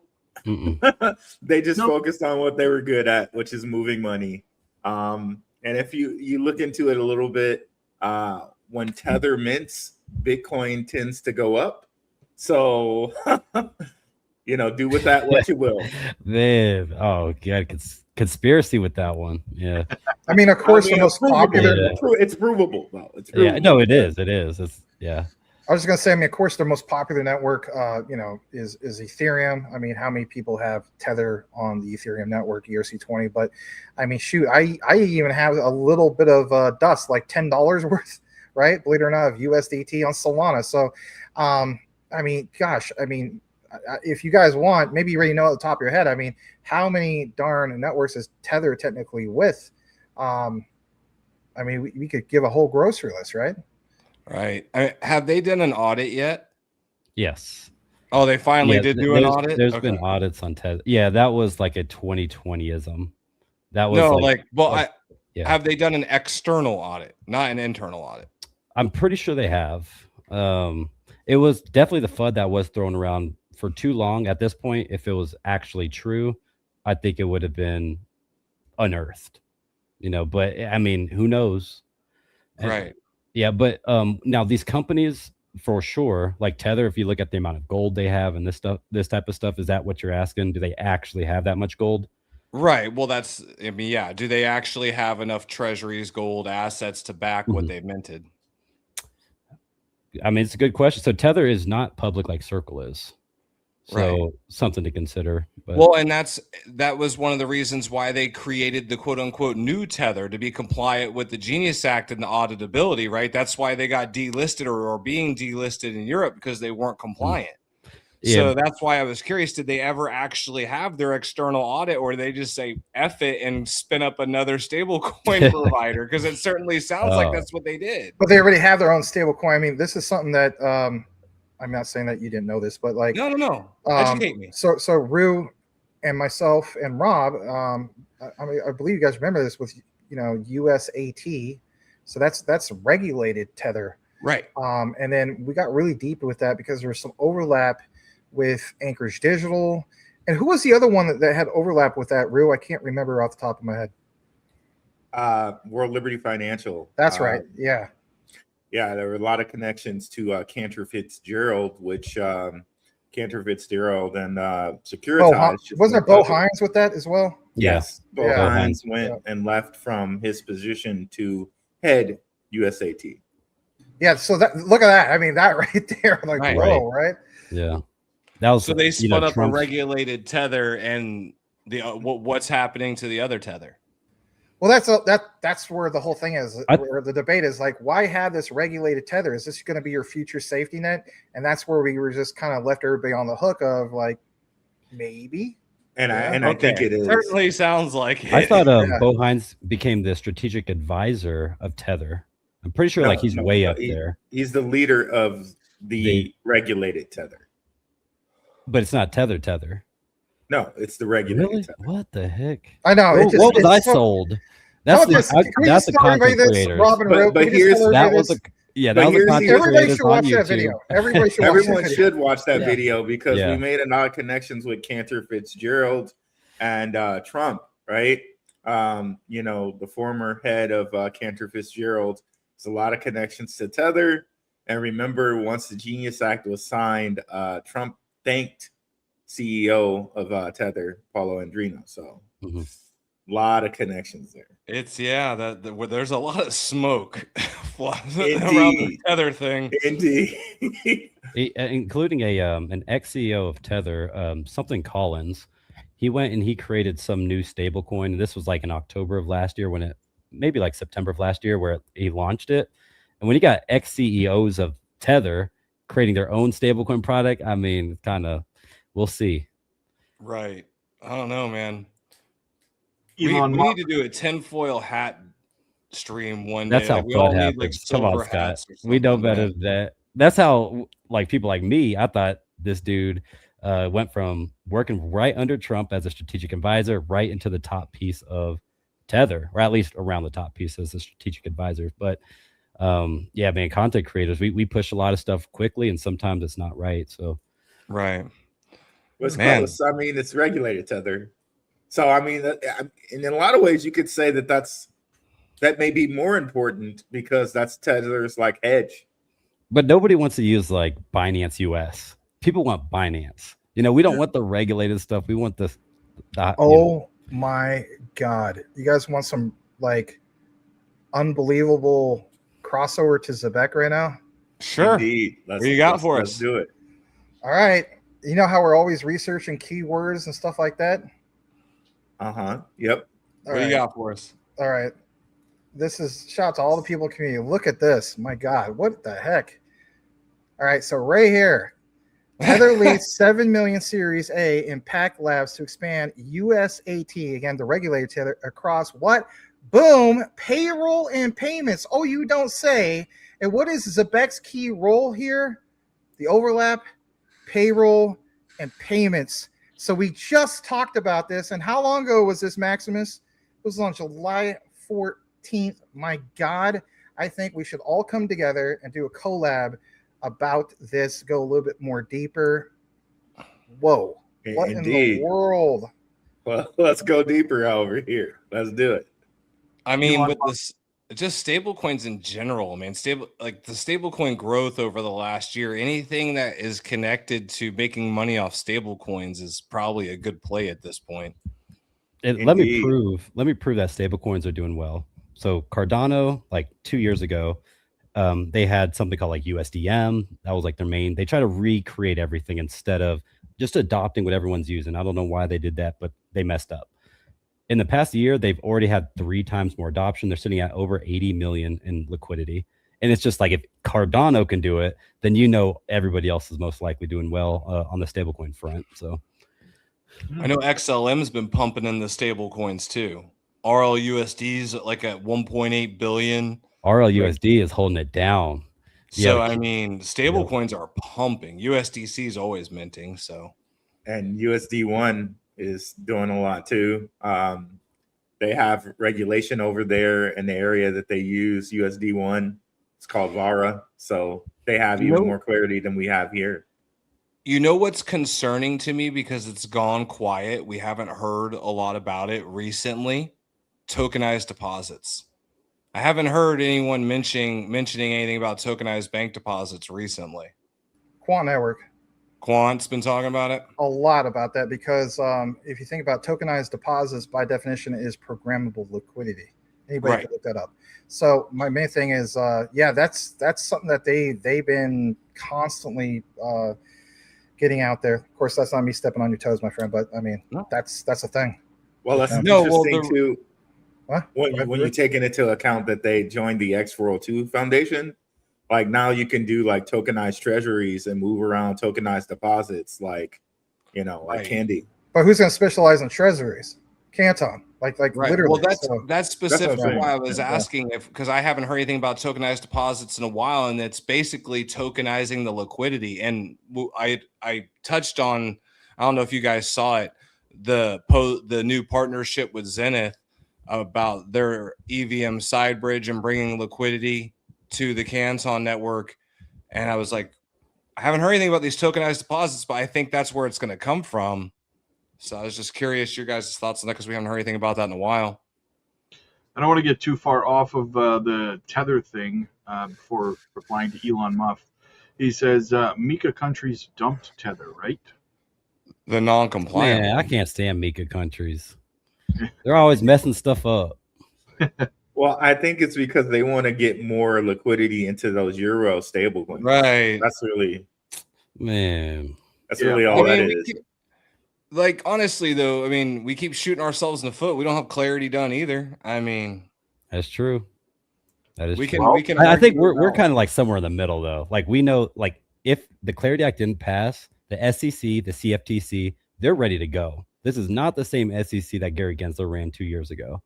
I agree with you on that. But if we get a new administration and new leadership appoints new leaders in the SEC, CFTC, everything that's been done can be undone. Sure. So the Clarity Act is paramount. We need to get it passed.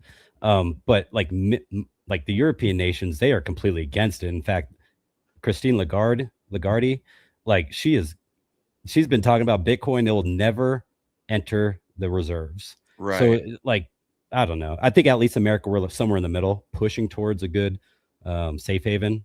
And our president's saying basically China is the reason that we're pushing for Bitcoin. So that's like his scare tactic. That's what the American people are going to understand. If we don't do it, China's going to do it. And I think it's going to work. Probably. Can I just do a quick little breaking just to give us our audience a a taste of things to come.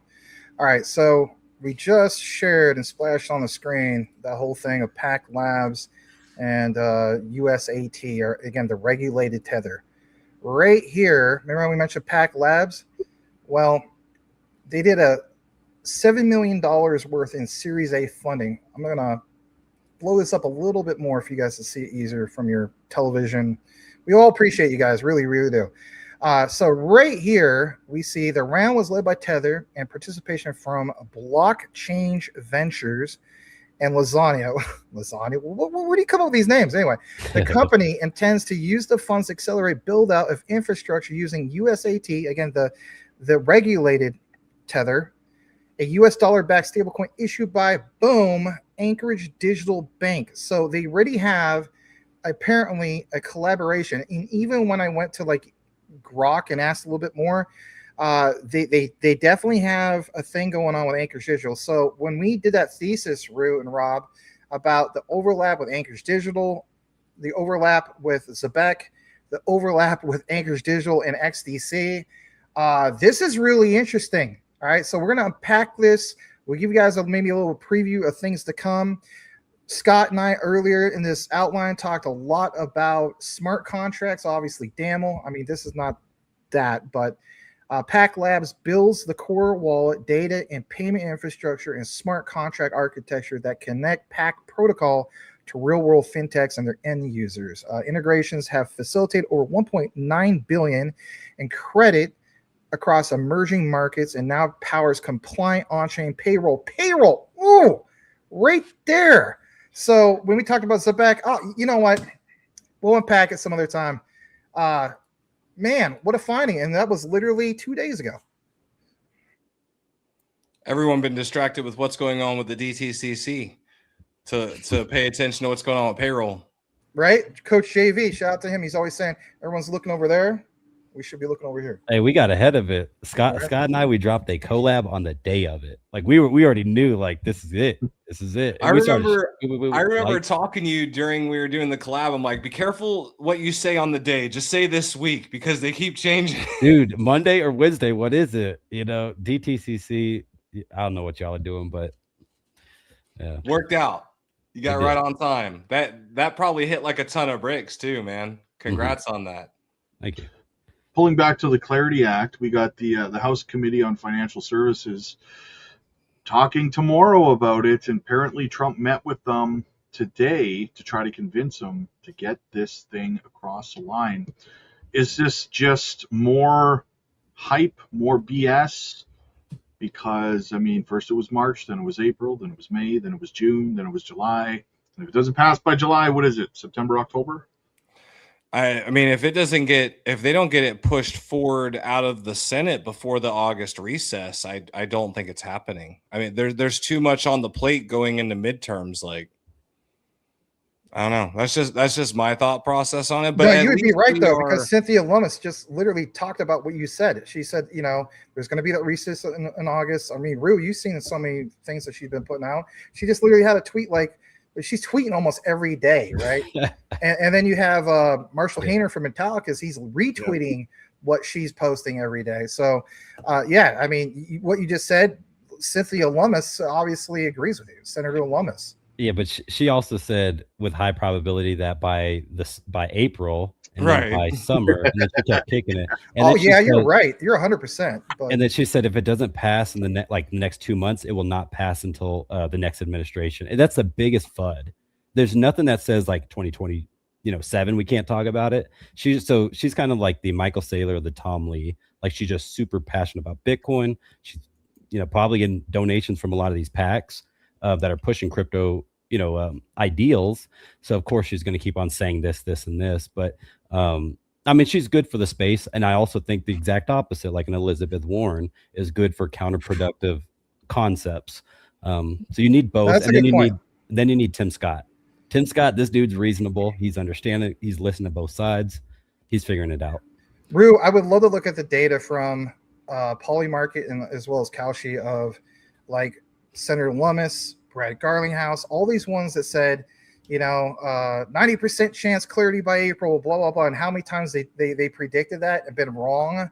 And how many times people bet against their prediction, like a Jim Cramer effect, and won. That's Brad Garlinghouse's fault. Right. Right. I bet you Brad. people are like cleaning up, like insiders. Like, okay, we're gonna go out and we're gonna allegedly say that it's gonna be this date, and we're gonna know that it's exactly.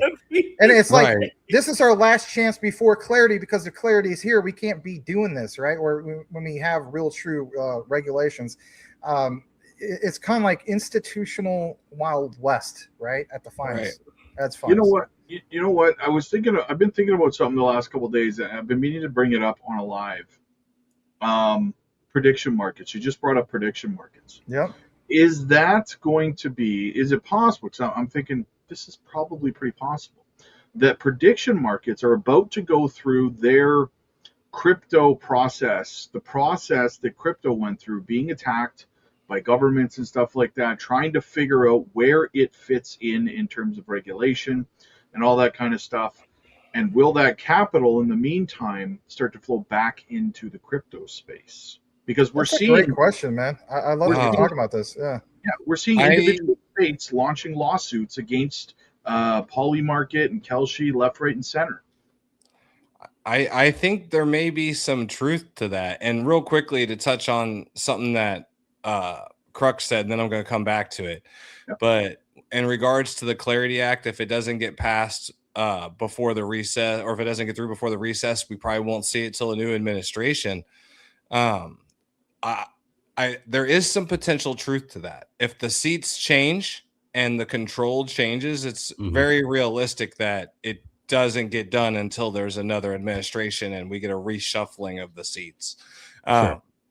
But then going back to what you were saying, as far as the prediction markets, man, I absolutely 100% agree, which is crazy in the sense that prediction markets have always been around. They've been around since the 80s, haven't they? And they just kind of went away because people weren't doing them. And all of a sudden they're hot again. But now they're trying to regulate the crap out of them. Now think about what you just said, Scott. What? They went away and they came back. Sorry, Crux. They went away and they came back. What's another thing that went away and came back? X402. So they brought that protocol back. So if they're going to bring back that protocol, again, there's so many examples. Here. I didn't know prediction markets were a thing before this. I thought 2020 like reset everything we know about life. And they're like, here's AI, and then relearn your stuff. That's fair. I mean, some people point out, like, if you're in the United States, I mean, if you want a real prediction market, you place a bet, you go down to Vegas or Reno, right, in Nevada, or you go to Atlantic City, right? And then, but now we have access online to do this, right? That changes the whole crazy game. Yeah. With this tech, it's like with the stable coins, and that you can do it anywhere now. That's why that's why it's so great. And to be fair, like it's not the same case where we see the government unjustly attacking the we'll call it an asset class for the sake of argument, right? It's not the same kind of a situation, in that there is some truth that we do need better regulations around prediction markets. We're seeing a lot of abuse. I mean, what was the guy who put out there this bet on Polymarket that somebody would run across the soccer field in like a blue onesie, and everyone said no, so he got in a blue onesie and ran across, and he won because he did it, right? Like, that's a complete manipulation. Or what about the insider trading thing is the real piece that is really going to rub a lot of people the wrong way when you have, like, what is it? Prediction markets in regards to the war, and someone gets it right 12 straight times. Like, I saw an article like that or something like that. Like, they made 12 straight correct predictions in regards to the Iran war. I'm like, okay. Clearly an insider. I mean, I think there was a show. I think me and Max did a show on this, and it was a clip from Larry Fink and Brian Armstrong. And Brian Armstrong was saying that, hey, we should have the insiders there because it's better for the market. That's understandable. Well, so the October 10th event, the biggest liquidation event in crypto history, 20 billion in liquidations across a 48-hour period. the thing is, like, that was definitely tied to some White House tweets, and it was also tied to some insider information at Binance Exchange, with how their Oracle was set up, or their internal Oracle was set up. So I don't know, like, the manipulation is going to happen in prediction markets. It's going to happen in crypto. It's happening in stocks. I don't think there's any way out of it.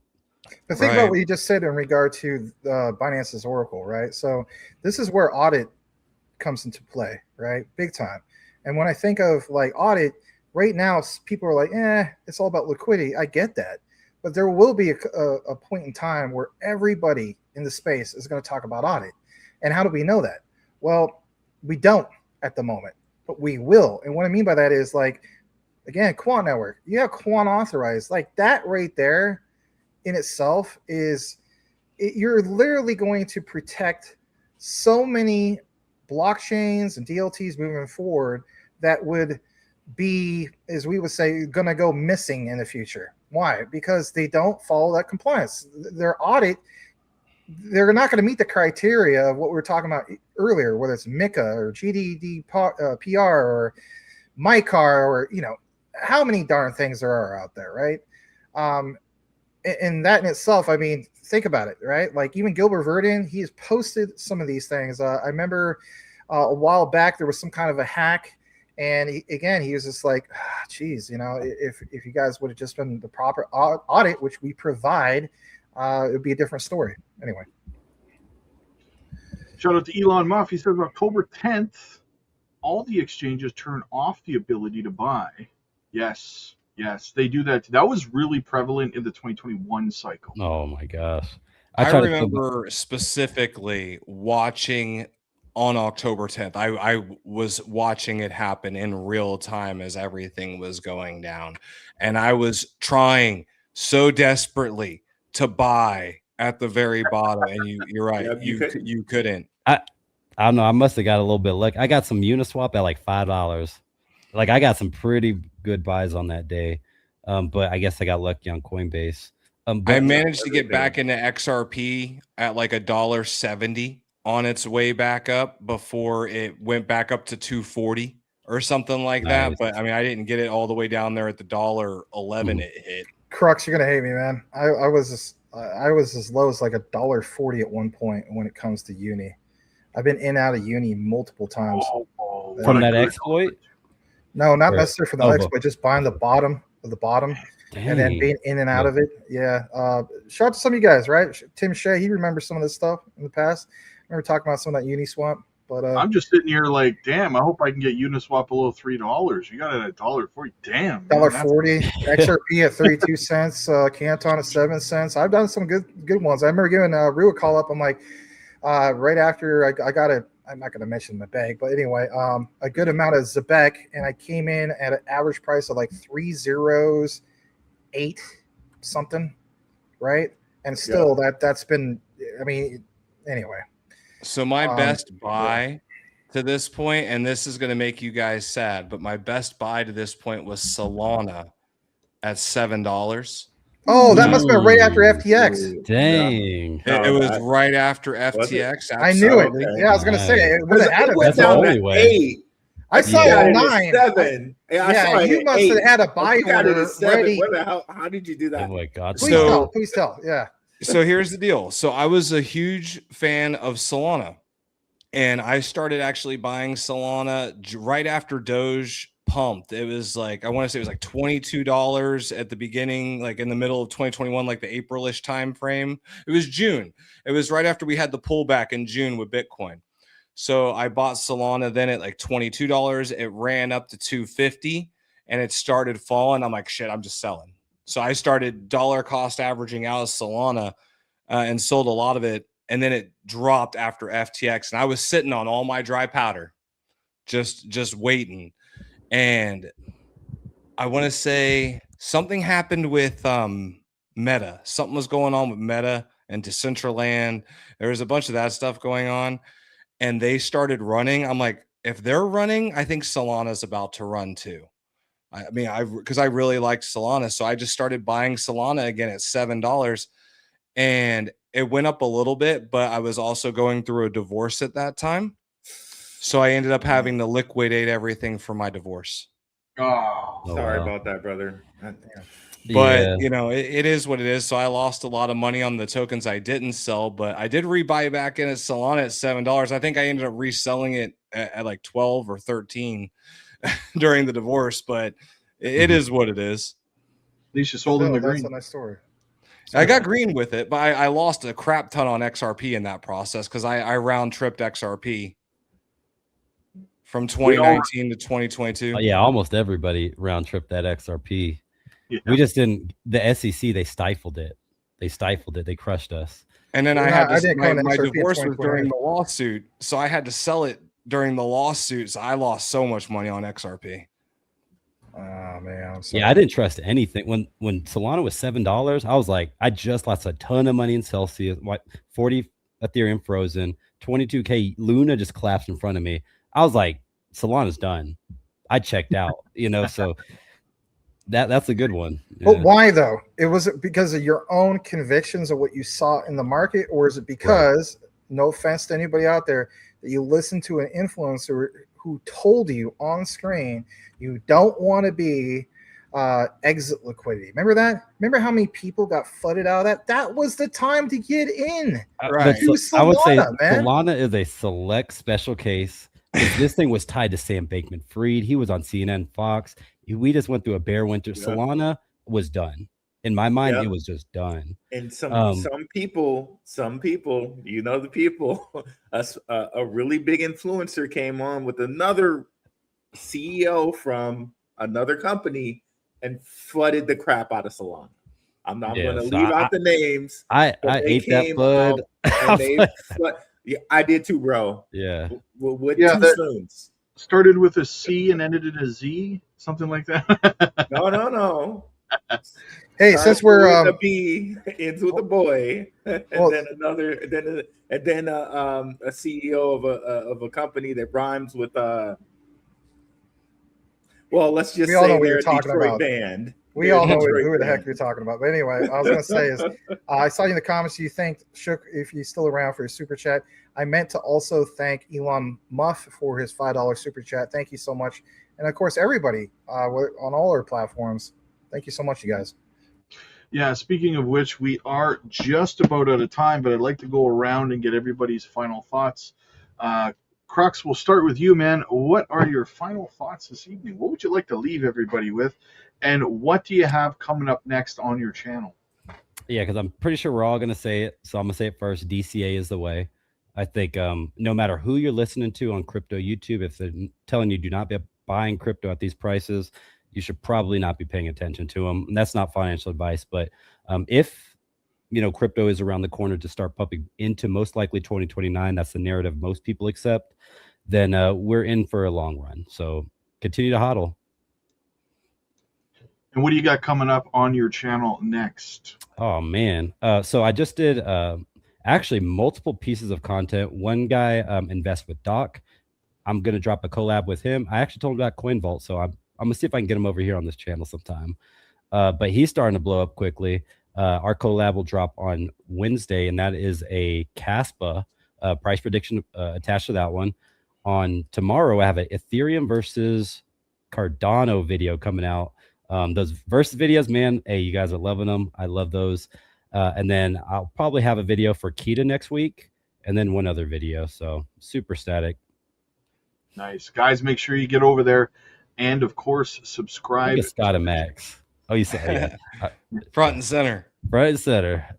Scott, same answer, buddy. You are up. Longview Compute in the house. Oh, what are you man. saying, bud? It's been a crazy week. Lots of DTCC coverage and deep dives on what's going on with the DTCC. People are finally starting to hear the name Canton for the first time. For the people who are new, who may not have seen me before, I focus on investing from a retail lens for the long view. It's in the name, right? What's going to happen 5 to 10 years down the road, not necessarily next 5 to 10 days or 5 to 10 weeks. But as far as content coming, I'm going to be doing an X space in the very, very near future with Yuval Ruse. For anyone interested, follow me on X at Longview Crypto. If you have any questions directly you would like to ask the CEO of Digital Asset. Also, I'm traveling next week. I'm going to Chicago for a Web3 seminar to hopefully, well, not hopefully, to see Yuval Ruse speak and hopefully get an interview and rub some elbows with some people in that. We have people from Kashi, Van Eck, obviously Digital Asset, and many, many other players in the space. So I'm excited for that. And also tomorrow, I'm going to have Drew from Discover Crypto on my channel. I was just on his channel earlier today. He's going to grace my channel with his presence, and we're probably going to talk a little bit of Clarity Act tomorrow with Discover Crypto. Fantastic. Guys, make sure you are subscribing to both of their channels, Crux of Crypto, Longview Compute, and we got Elon Musk closing things out with another super chat. I think Max's channel, I want to say. Yeah. Thanks for both super chats tonight, Mike. Elon Musk, he says October 10th, 19 billion in outflows cause up to 900 billion market cap dip, major market cap multiplier. Shout to you, Mike, because we did that collab. Market cap multipliers explain. Really got deep into it. So anyway, thank you for your ongoing support. Appreciate the super chat. Didn't WillFi dump 30% an hour before that happened too? Well, you covered it. I did. I mean, I guess I'm just throwing it out there. Did anyone else see that? Yeah, I remember you all was talking about that, and there was everybody was trying to track down why and who and when, the exact moment. And right. Oh, is this the #1 Canton wallet guy? It's up there. Oh, okay. Yeah, I haven't followed that. Yeah. Oh, good. Rue, final thoughts, brother? Well, I just dropped a new gem in the Patreon. If you guys want to come over for that, I am going to be talking tomorrow about Near and how they joined the X402 Foundation. They made some changes to their the way they do gas rebates, so they can buy back more Near. A lot happening with that project where they're really some really exciting things happening with that project. So definitely tune in to see that show tomorrow. It'll be a pre-record. Max, you're up, buddy. Hey, first of all, I just want to state big shout out to Rob, right? Look at this brother. I mean, he's dressed so well, so nice. All of us here feel underdressed. But yeah, guys, big round of applause for all these guys, especially Rob, orchestrating, doing the hosting, watching the chat, all this stuff. That in itself, you don't realize sometimes how hard it is to keep up with what we're talking about, keeping up with what you guys are talking about. So big up to Big Rob, right? Seriously, I mean that. An announcement I want to get into. Boy, oh boy, did I have some frustration. I kind of vented a little bit yesterday in the group chat. I worked 3 hours on a really, really excellent deep dive. My reaction to the IMF documents, everybody's covering it, right? And there was an area of that, and this is no knock on Dr. Dana Love, right? But at the end of Dana Love's video, okay, he points out something about the IMF didn't say this about XRP. I wish they would have said that. And my answer is, and I'll give you a little taste, that's okay. I want you to watch the video, obviously. My answer to that is, yeah, they didn't answer that question in this document. But in the 2023 IMF document, they definitely do. You want to learn more about that, it's a really, really big, deep dive. But it's going to make you that much more bullish on XRP, despite all the FUD from people like Scott at Longview Compute saying that XRP won't be used. But anyway, nonetheless, it's a really good outline. So it was supposed Facts to come out. aren't FUD, sir. Man, y'all are gonna ruin all my collabs. I want to get him on my channel. I want to get Paul Barron on my channel. We're not gonna get anybody. But I'll finish with this because I know we gotta get going. So it was supposed to come out yesterday, but we talk about StreamYard. So we're on this platform. It's called StreamYard, right? StreamYard rugged my mic settings. So the whole time I'm making this really extended deep dive, and I go back to replay it to do my edits, and all you hear is like it's channel 3 back in 1985 or 95 where snow. I was like, no. So it was horrible. Yeah. And so I had to do all of it again. And so it's a little bit more refined now, right? I mean, my God, it sucks to put in basically now 6 hours into one video. But anyway, it's going to air tomorrow, and I'm shooting towards 1:30-ish Pacific Standard Time. That's been my new window lately. It used to be 3 p.m. Pacific Standard Time. Anyway, you got to check that out, okay? Seriously, I know everybody's getting their own perspective. It's what everybody missed, and I know everybody says that. Oh, everybody says that. It actually is, including Dana Love and with what he missed. So shout out to Dana Love. I have nothing but respect for him. Great researcher, right? Just tells it like it is. But he did miss it, and I give you guys proof. Yeah.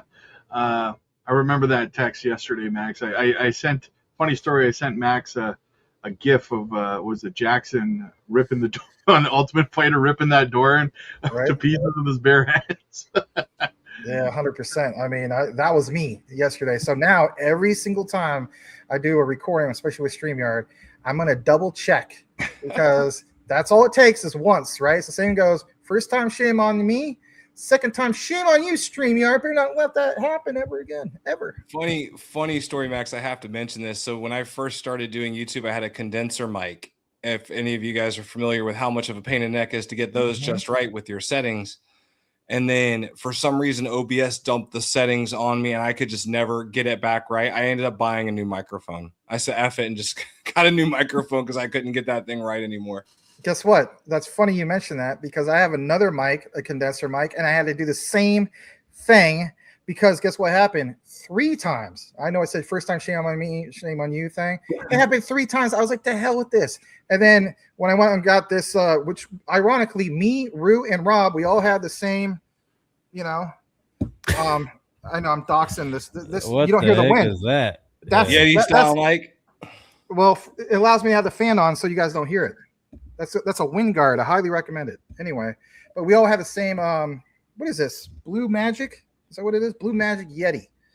Blue Yeti, yeah. You know what? Shout out to Blue Magic Yeti. Sponsor us for crying out loud. We just gave you guys an endorsement, but never had that problem again with the condenser mic. So yeah, I feel your pain. I use the Samsung. I use a dynamic mic now. I won't name drop a mic, but I use a dynamic mic now because it's less finicky for my setup. Nice. Yeah.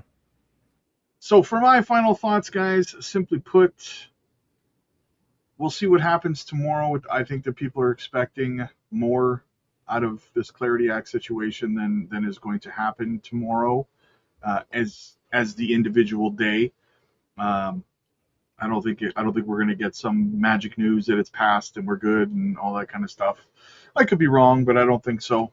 And Bitcoin, it's putting in another low today. It's going even lower, 63,498 right now. So shout out to Chris for the super sticker on either Rue or Max's channel. And just keep it. Thanks, Chris. Oh, go ahead. Well, go ahead. You can thank Chris. I didn't mean to interrupt you, bro. Yeah, thank you so much, Chris. Really appreciate the $10 super chat. Means a lot. And then keep an eye out on my channel. I do have Shook Focus coming on the channel on Sunday. We will be doing a live, so keep an eye out for that. And I'm sure I'll have at least 1 or 2 other guests next week also. So this concludes our broadcast day. God bless. Peace. God bless everybody.